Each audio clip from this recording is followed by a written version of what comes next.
Hello students, very good morning. The last class we have discussed about universal law of gravitation, important features of universal law of gravitation, then Newton's inverse square law. I told you to learn two short answers and two long answers. Isn't it? State universal law of gravitation. Newton's law of gravitation states that a particle of mass m1 attracts with any other particle of mass m2 in the universe with the attractive force. The strength of this force is directly proportional to the product of their masses, inversely proportional to the square of the distance between them. F vector is equal to minus g m1 m2 by r square into r cap. I hope you all have learned these questions. With that hope, let's start today's session. Today, first we can deal a problem. Example 6.2, an important problem. Moon and an apple are accelerated by the same gravitational force due to Earth. Moon and an apple are accelerated by the same gravitational force due to Earth. Compare the acceleration of the two. Important features of gravitational forces. The last point we have discussed that mango falling down the earth, moon orbiting the earth are due to the same gravitational force. Isn't it? The same only here the problem. In that, compare the acceleration of the two. Let's see the solution. First, we can consider apple. The gravitational force experienced by the apple due to the earth. Gravitational force experienced by the apple due to the earth can be written as F equal to minus G M E M A divided by R square. So what is M A? M A is known as the mass of apple. What is M E? Mass of earth. Then capital R is nothing but radius of the earth.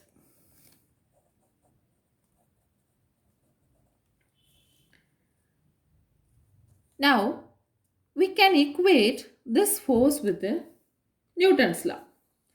Newton's second law. The force F is equal to m into A. According to Newton's second law, we can write the force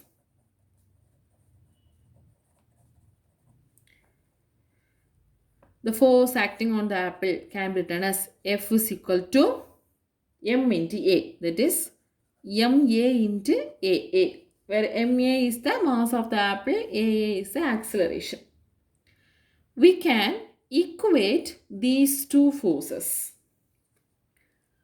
and simplify.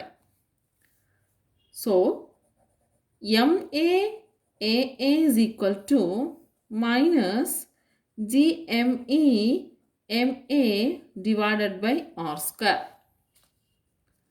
Here, ma get cancelled. We will get the acceleration of the apple. So, A is equal to minus gme by r square. This is the acceleration of the apple. That is actually equal to g. Actually equal to g, acceleration due to gravity. Alright. Next, the force experienced by the moon due to the earth. Okay. The force experienced by the moon due to the earth. That also can be written as F equal to minus G M E M M divided by or M square. What is ME? Mass of the earth. What is MM? Mass of the moon. What is RM? Yes, distance of the moon from the earth. RM is distance of the moon from the earth.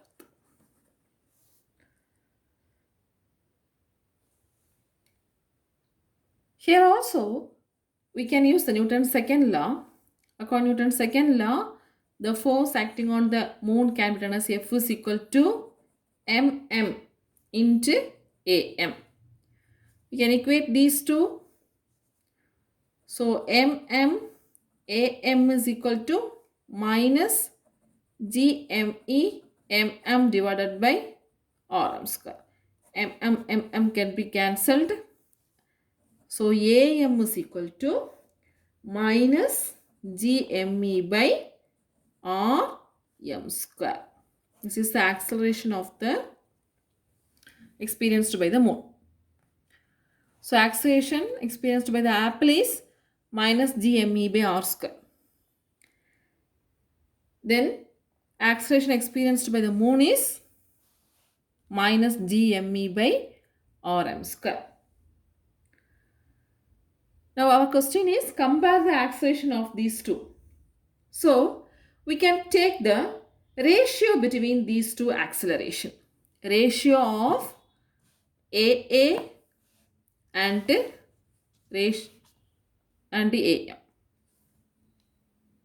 Ratio between the apple's acceleration to the moon's acceleration as AA by AM is equal to AA is, we know, what is that? Minus GME by R square divided by AM is minus GME by RM square. So GME get cancelled. Minus minus plus.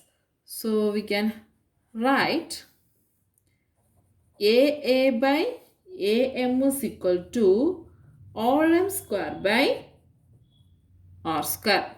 This RM will go in the numerator. R square in the denominator. Understand? AA by AM is equal to RM square by R square. Now, we can substitute the RM value. That is, from the Hipparchus measurement, the distance of the moon is 60 times that of the earth radius. That is, the distance of the moon from the earth is 60 times the radius of the earth. 60 times that of the earth radius. So when you are substituting this measurement, we will get AA by AM is equal to, instead of RM, 60 R square by 60 R the whole square by R square. So basically R square get cancelled, 60 square. 60 square in the sense 3600. 3600. So we can say Apple's acceleration is 3600 times the moon's acceleration. What is the result? The Apple's acceleration is equal to the 3600 times the acceleration of the moon. Understand? This is the comparison of the two acceleration. Another one, same result was obtained by Newton using his gravitational formula.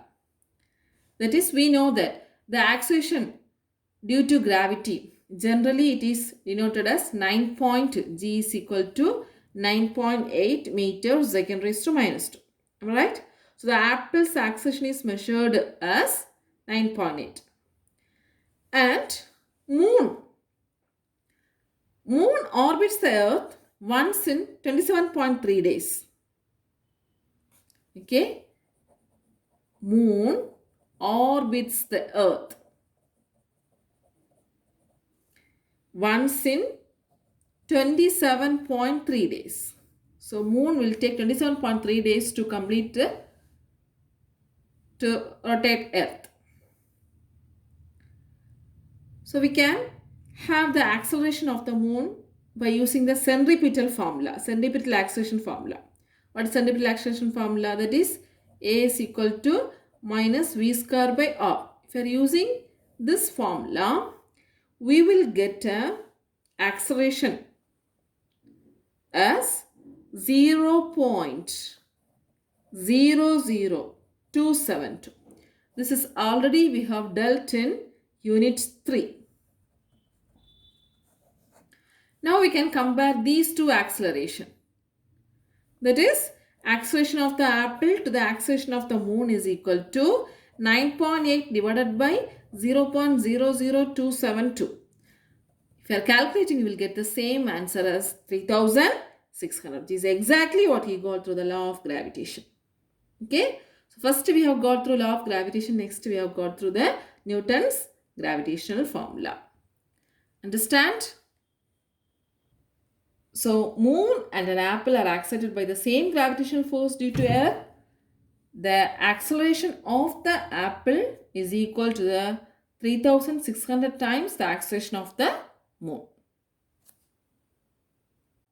Let's move on to the next topic. Gravitational constant. Yes, in the law of gravitation, we have used a proportionality constant G. That is known as gravitational constant. Actually, this plays an important role. The value of this G explains why the gravitational force between the Earth and Sun is greater, while the same force between two smaller objects is negligible, even between two human beings. Okay?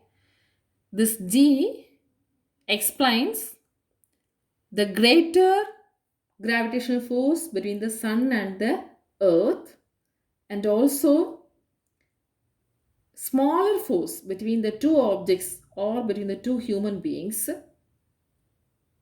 This force is negligible. First, let's consider a mass which is having the value small m placed on the surface of the Earth. So this is Earth. It has the radius r, that is Re, and mass capital M E. This is Earth. Suppose a mass, an object of mass m, which is placed on the surface of the Earth. What is the gravitational force? Yes, the force experienced by this mass on the surface is F is equal to minus G m E and m by r e square, where m is the mass of the Earth, m is the mass of the object, r e is the radius of the Earth. So when you are equating this with the Newton's second law, what is Newton's second law? F is equal to m into g. Okay. So mg is equal to minus gme m by r e square. M get cancelled. G is equal to minus g me by r e square. Similarly, the force experienced by some other mass which is at a distance r from the center of the Earth, that is, so this is the Earth having the it has the radius Re. Some other object of mass capital M which is placed at a distance small r from the center of the Earth. Okay, first we had a situation on the surface of the Earth. Now we have considered the situation as at a distance r from the surface of the Earth. So what is the force? F is equal to minus g me m by r square. In this formula, we can substitute small g is equal to minus gme by r square. That is, already we have got the expression as small g is equal to gm e by r e square. So here gme is there.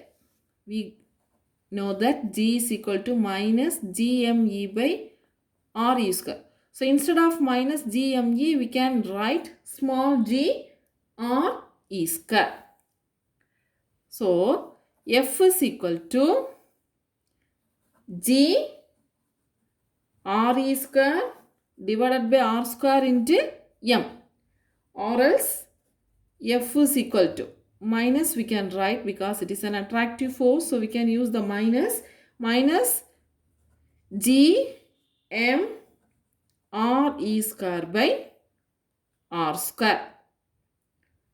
So this is the force experienced by of capital M, mass at a distance small r from the center of the earth.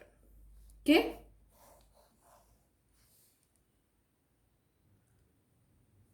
Look at this expression. In this expression, there is no capital G, isn't it? The force can be calculated by knowing the value of small g even. So here the capital G is not required.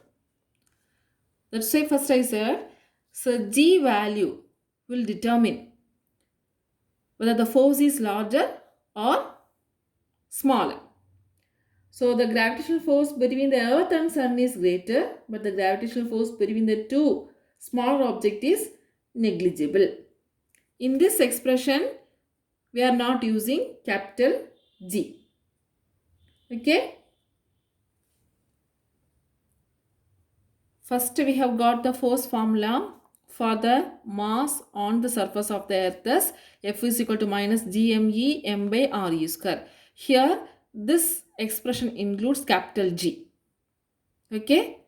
But the next concept, the mass at a distance r from the center of the earth, F is equal to minus gm r e square by r square. Here the capital G is not required.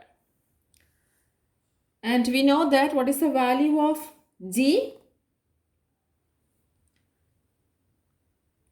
Actually, in the year 1798, Henry Cavendish experimentally determined the value of gravitational constant G by using a torsion balance.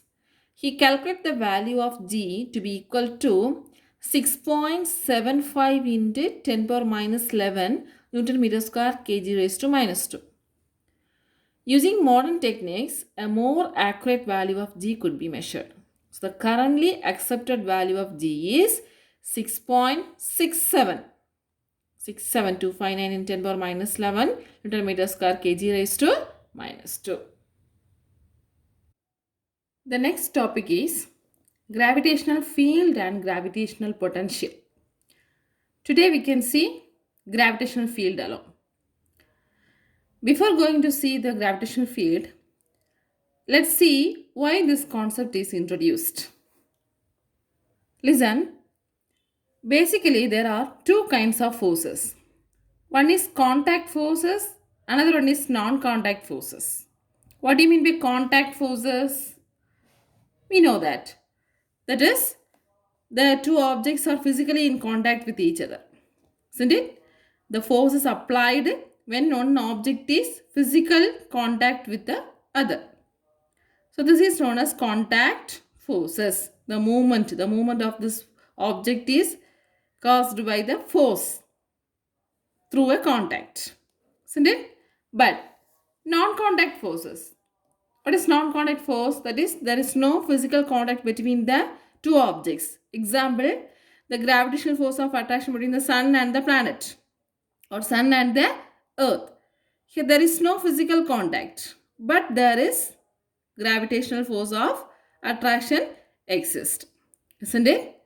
So here, for contact forces, we can calculate the strength of forces very easily.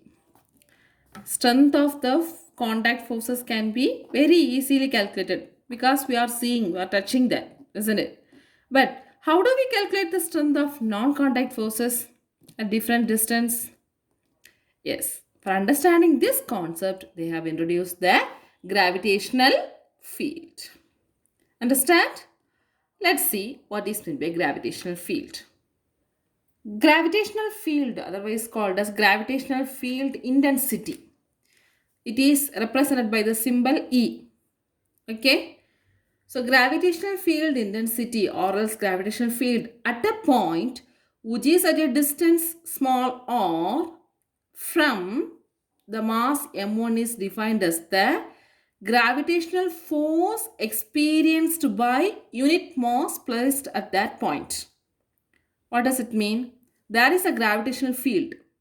If you are placing another one mass in that field, how much force is experienced by this mass due to already present field? That is known as gravitational field intensity or gravitational field. Listen, define gravitational field intensity. Gravitational field intensity at a point which is at a distance r from the mass m1 is defined as the gravitational force experienced by unit mass placed at that point. Gravitational force experienced by unit mass placed at that point. Actually, E vector can be written as force experienced by unit mass, F by M. Okay? We can consider the two masses M1 and M2 separated by the small distances R. So what is the gravitational force? The gravitational force on a particle of mass M2 due to M1 can be written as F21. F21 means gravitational force experienced by the second mass due to the first mass. F21 is equal to minus G M1 M2 by R square into R cap. Here, what is the gravitational field intensity? Gravitational field intensity is E1 vector is equal to the force experienced by the unit mass placed at that point. That is E1 is equal to F21 by M2. F21 by M2. So what is F21? S minus G M1 M2 by R square minus G M1 M2 by R square into R cap into M2. So M2 M2 get cancelled. What is the value of E1? E1 is equal to minus GM1 by R square into R cap, where R cap is the unit vector. Isn't it? E1 is the vector quantity. Gravitational field intensity is a vector quantity which is pointing towards the mass M1. And the distance R, which is along the line between M1 and M2. Understand? So generally, this gravitational field intensity can be written as E vector is equal to minus Gm by R square into R cap. That is, here there is a mass, capital M, and there is a gravitational field region. In that region, we are placing another one mass of M. So it is placed at a distance of small r. Okay. Now at the point P, the mass small m is located. Here, the mass m interacts with the field E because of the gravitational force of attraction. Understand? So the gravitational field E vector is acting towards this mass. Gravitational field is acting towards this mass. It is independent of this mass, but it is explained with the force experienced by this mass. The direction is acting towards this mass. Understand? So the gravitational field is minus Gm by R square into R cap, or else the gravitational force, we know that E is equal to F by M. So what is the gravitational force? F is equal to m into E. The gravitational force experienced by small m due to capital M is F vector, or Fm vector is equal to m into E vector. Here also we can equate this force with the Newton's second law. F equal to m into A. What we will get? Ma is equal to me. So m gets cancelled. A vector is equal to E vector. A vector is equal to E vector. What is that? The gravitational field at a point is equivalent to the gravitational field at a point is equivalent to the acceleration experienced by the particle at that point. Understand? So the non-contact forces, the non-contact interaction between the two masses can be explained by using the gravitational field concept. So here you have to learn the short answer, define gravitational field intensity. What is that? Define gravitational field intensity. Gravitational field intensity or else gravitational field at a point which is at a distance r from m1 is defined as the gravitational force experienced by unit mass placed at that point. E is equal to F by m. It is a vector quantity and also it can be written as generally E is equal to minus gm by r square into r cap. Let's see some of the points to be noted. That is, first point, we know that force formula is minus g m1 m2 by r square. And the gravitational field intensity formula is minus gm by r square. So here the distance and field are inversely proportional. So what is the meaning? When the distance increases, the magnitude of E decreases. The strength of the gravitational field decreases when we move away from the mass. Okay? Look at this figure. The strength of gravitational field lines decreases with the distances. So here, this is the mass and the points P, Q, R is noted here. So here, the gravitational field at a point P is EP, Q is EQ, and R is ER. At what point the gravitational field becomes greater? Yes, we know that when the distance increases, field decreases. So obviously, ER is greater than EQ, is greater than EP. Am I right? Or else we can write EP less than magnitude, okay? So the magnitude of EP is less than magnitude of EQ less than magnitude of ER. So when the distance increases, field decreases. Second concept, actually this field is introduced for a mathematical tool initially.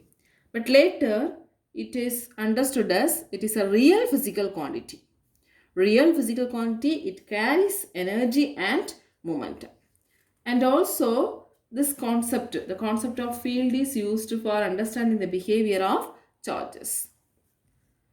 The next one, what is the unit of gravitational field? We know that force per mass E is equal to F by m. So the unit of force is Newton, mass unit is kilograms. Newton per kilogram, or we can write meter second raised to minus 2. This is also one of the formula because we have proved that A equal to E. So the acceleration unit also we can use it for this gravitational field intensity. Let's see the superposition principle for gravitational field. Superposition principle for gravitational field. Consider n particle of masses m1, m2, etc. mn. Mn, that is n number of masses, which is distributed in the space at a positions r1, r2, r3, etc. with respect to a particular point. Okay, And what is the total gravitational field? The total gravitational field at a point P is equal to the vector sum of all the gravitational field due to the individual masses. That is the superposition principle.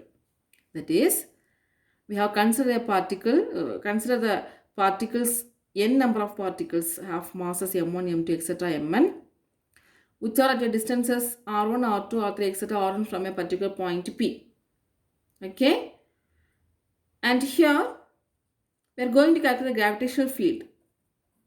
The total gravitational field at a point B due to all the mass is given by vector sum of the gravitational field due to individual masses. E1 plus, E2 plus, E3 plus, etc. En. So this principle is known as superposition of gravitational fields. Superposition of gravitational fields. So E total can be written as, what is E1?